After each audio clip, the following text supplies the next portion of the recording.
반갑습니다. 중등부 친구들, 어떻게 잘 지내고 있는지를 모르겠네요. 우리는 지금 전도사님이랑 같이 어떻게 하는 게 성경을 바르게 읽는 방법일까? 우리가 성경을 읽는다는 거는 그냥 글을 읽는 게 아닐 텐데 성경 하나님의 말씀을 읽는 것은 어떻게 읽는 것일까에 대해서 전도사님이랑 같이 이 화요일 시리즈로 이 컨텐츠들로 같이 이야기를 해보고 있습니다. 여러분에게 여러분이 성경 말씀을 볼 때 좀 어떤 변화들이, 마음가짐의 변화들이, 성경을 바라보는 여러분의 태도들이 하나둘씩 바뀌어가면은 참 좋겠다, 바뀌어간다라기보다는 좀 더 하나님 보시기에 선해졌으면 좋겠다라는 생각을 전도사님은 좀 해봅니다.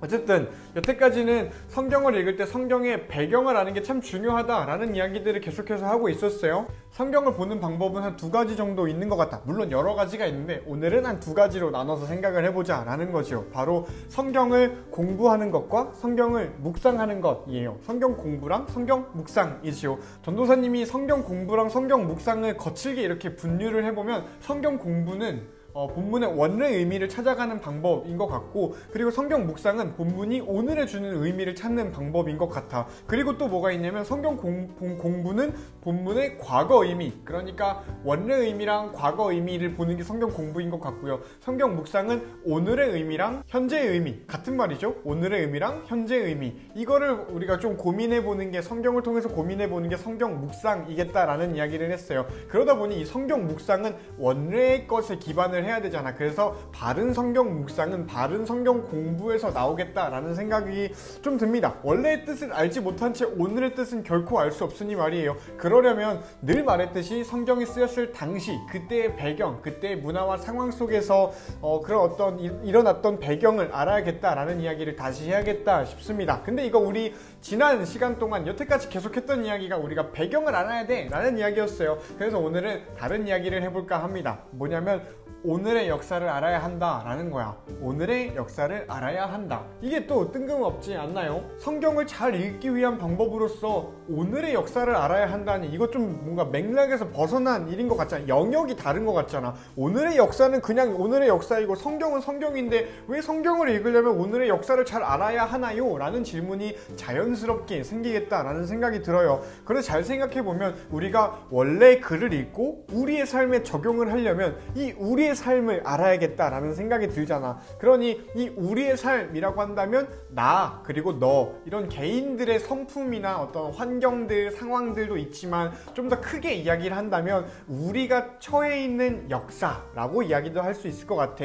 너가 살고 있는 도시의 것, 너가 살고 있는, 우리가 같이 살아가고 있는 대한민국, 우리가 같이 살고 있는 이 세계의 역사를 알아가는 게 성경 말씀이 원래의 것이 적용되어야 하는 지점이라는 거예요. 그러니 우리가 살고 있는 우리나라의 역사는 이게 말씀이 적용될 토양이니까 참 중요하다라는 생각이 들죠. 이때 우리가 알아야 한다라는 이 역사는 우리의 이 한반도에서 거주했던 한민족의 역사를 아는 거랑은 좀 다른 문제인 것 같아. 이 복음은 민족을 뛰어넘거든. 그런데 이 민족은 우리 민족이 짱이야, 이 중국은 더럽고 일본은 미개해, 뭐 이런 이야기를 하잖아. 뭐 하지는 않습니다. 그런데 어떤 우리나라 정서상 아직까지 그런 게 남아있기는 해요. 그래서 우리 민족주의라고 하잖아. 우리 민족이 짱일세, 아니면 뭐 게르만 같은, 독일 같은 애들은 게르만이 짱일세 하면서 막 2차 대전 터트리고 이런 거 합니다. 민족주의의 끄트머리는 우월주의, 그리고 좀 어떤 뭐 아름답지 않은 것들로 귀결될 때가 참 많아요. 그래서 민족주의는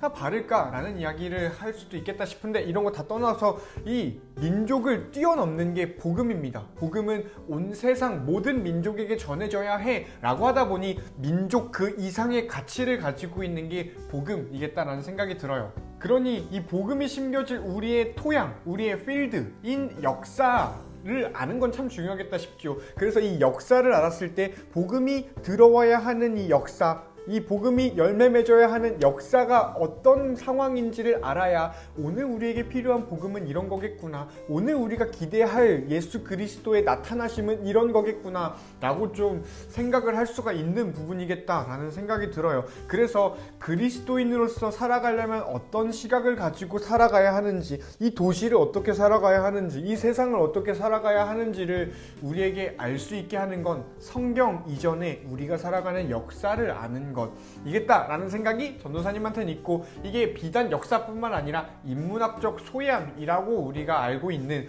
그런 것들도 참 우리에게 필요한 관점이겠다라는 생각이 들어요. 그게 없으면 막말로 산에 머리 밀고 들어가서 정신수양하고 막 도 닦고 뭔가 내 이너 피스를 이렇게 개발해내는 거랑 기독교 신앙이랑 다를 게 없어지거든. 복음은 세상을 변화시킬 힘이 있어요. 복음은 세상을 움직이고 사회를 회복시킬 능력이 있는 거야. 그러려면 복음은 그 사회, 역사 속에 있어야겠다라는 것이지요. 이 역사 속으로 들어오려면 역사 속으로 가지고 와야 할 그리스도인의 어떤 당연한 것으로서 우리는 역사를 알아야겠다. 오늘 우리가 너가 땅 밟고 살아가는 그곳의 이슈는 무엇인지, 오늘 우리가 처한 상황은 무엇인지를 알고 그 속에서 말씀을 읽는 거, 이게 정말 중요하겠다라는 거죠.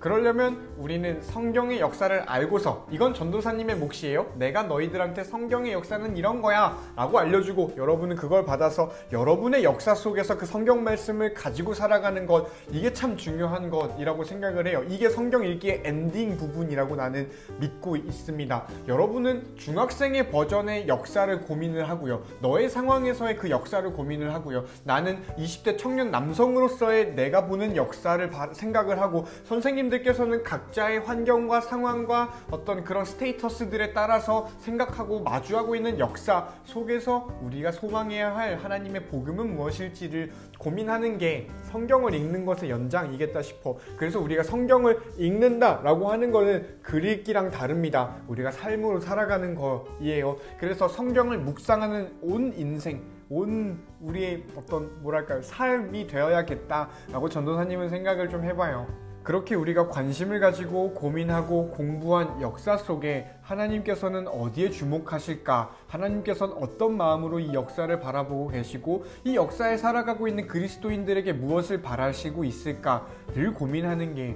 성경을 읽는 것이지 않을까라고 전도사님은 감히 한번 생각을 해봐요. 그저 글자 읽는 게 우리의 어떤 목적은 아닙니다. 전도사님 어릴 때는 영어 성경을 읽으면서 영어 공부도 하는 개이득 시스템 이런 게 있었어. 말 같지도 않은 거예요. 그런 거에 신경 쓰지 말고요. 이 성경을 가지고 우리가 교양을 쌓는데 이런데 이런 거 하지 마시고요. 전도사님 어릴 때는 또 영어 성경 테이프 이런 거 주구장창 들으면서 엄마 사랑해요. 전도사님 어머니는 그런 거를 많이 시키셨거든. 여기에 우리가 성경을 읽는 거를 이용하지 않았으면 좋겠어요. 우리가 성경을 읽는 것은 하나님의 복음이 너의 삶에 이렇게 심기고 그것이 열매 맺는 것이니 성경의 역사를 바르게 알고 우리가 살아가고 있는 그 역사를 정직하게 바라보고, 그리고 그 속에서 우리는 기독 중딩으로서 어떻게 살아갈지, 기독 급식으로서, 기독 공동체로서, 교인으로서, 시민으로서 어떻게 살아야 할지를 발견해 나가는 게 성경을 읽는 것이겠다라는 생각이 들어요. 좀 어려운 주제였는데 여러분 뭐 잘 들을 수 있죠? 어쨌든 그렇습니다. 지금 이 장면 캡처해 주시고요. 3, 2, 1 네, 이거 보내주시면은 전도사님이 여러분 추첨을 통해서 기프티콘 보내드리도록 하겠습니다. 안녕.